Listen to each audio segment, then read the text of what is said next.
হয়, ইতিমধ্যে আপোনালোকে জানে যে অহা 7 তাৰিখে আমাৰ অসমত দ্বিতীয় পৰ্যায়ৰ গাঁও পঞ্চায়ত নিৰ্বাচন আৰু এই নিৰ্বাচনত 57 নং কাদং গাঁও পঞ্চায়তৰ 6 নং টাপাজুলি ৱাৰ্ডৰ সদস্য হিচাপে মই প্ৰতিদ্বন্দ্বিতা আগবঢ়াইছোঁ আৰু ইতিমধ্যে নিৰ্বাচনী প্ৰচাৰ চলি আছে।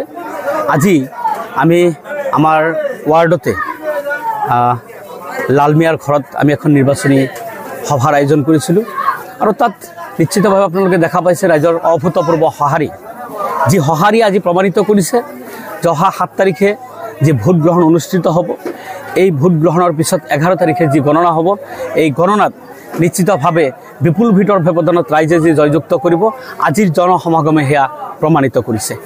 ৰাইজৰ সঁহাৰি যথেষ্ট পাইছোঁ। ইতিমধ্যে আপোনালোকে দেখা পাইছে যে আজি দিনটো আমি প্ৰায় শতাধিক আমাৰ মুৰব্বী ভোটাৰ আৰু আইমাতৃসকলক লগত লৈ আমি ৱাৰ্ডত ঘূৰিছোঁ। আমি ৱাৰ্ডৰ প্ৰতিটো ঘৰে ঘৰে গৈ প্ৰতিজন ভোটাৰৰ লগত আমি যোগাযোগ কৰিছোঁ, আমি ঘৰে ঘৰে যাবলৈ চেষ্টা কৰিছোঁ আৰু প্ৰত্যেকজনকে আমি কাতৰভাৱে অনুৰোধ জনাইছোঁ যে যদি দুৰ্নীতিমুক্ত এখন গাঁও পঞ্চায়ত আপোনালোকে বিচাৰে, অনাগত সময়ত স্বচ্ছ গাঁও পঞ্চায়ত যদি আপোনালোকে বিচাৰে, ৰাস্তা ঘাটৰ সঁচাকৈ যদি আপোনালোকে উন্নয়ন বিচাৰিছে আৰু যদি নিকা আৰু স্বচ্ছভাৱে আপোনালোকে চৰকাৰে দিয়া যি আঁচনি, আজি অৰুণোদয় হওক, জব কাৰ্ডেই হওক বা অন্যান্য যিসমূহ আঁচনি আছে, এই আঁচনিসমূহ যদি আপোনালোকে পাব বিচাৰে, তেতিয়াহ'লে অহা 7 তাৰিখত চশমাৰ ছবিত মোক ভোট দি আপোনালোকে জয়যুক্ত কৰিব।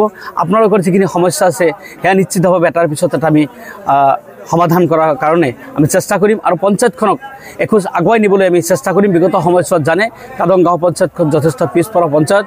বিগত সময়ছোৱাত 15 ফাইনেন্স 14 ফাইনেন্স যিখিনি পইচা দিছিলে সেয়া সম্পূৰ্ণ সঠিকভাৱে বিভিন্ন কাৰণতেই হয়তো বিভিন্নজন ব্যক্তিৰ কাৰণে আজি সেয়া সম্পূৰ্ণৰূপে এতে সঠিকভাৱে খৰচ কৰিবলৈ সক্ষম হোৱা নাছিল। গতিকে অনাগত সময়ত মই ভাবোঁ যে আমাৰ নিচিনা যিসকল প্ৰতিনিধিত্ব আগবঢ়াইছে গাঁও পঞ্চায়তখনত, গতিকে তেওঁলোকক যদি নিৰ্বাচন কৰে, মোক যদি নিৰ্বাচন কৰে, তেতিয়াহ'লে নিশ্চিতভাৱে পঞ্চায়তখনৰ পৰা দুৰ্নীতিমুক্ত কৰি এখন স্বচ্ছ পঞ্চায়ত গঠন কৰাৰ কাৰণে চেষ্টা কৰিম নিশ্চয়।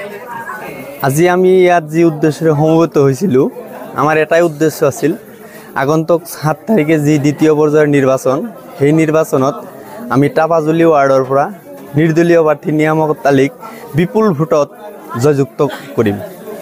আৰু আজিৰ এই মিটিঙৰ দ্বাৰাই যি জনসাধাৰণৰ বিপুল উৎসাহ, সেই উৎসাহৰ দ্বাৰা এটা কথাই স্পষ্ট দেখা গ'ল যে 7 তাৰিখে যি ভোট গ্ৰহণ হ'ব, তাত নিয়ামক তালিৰ জয়টো নিশ্চিত।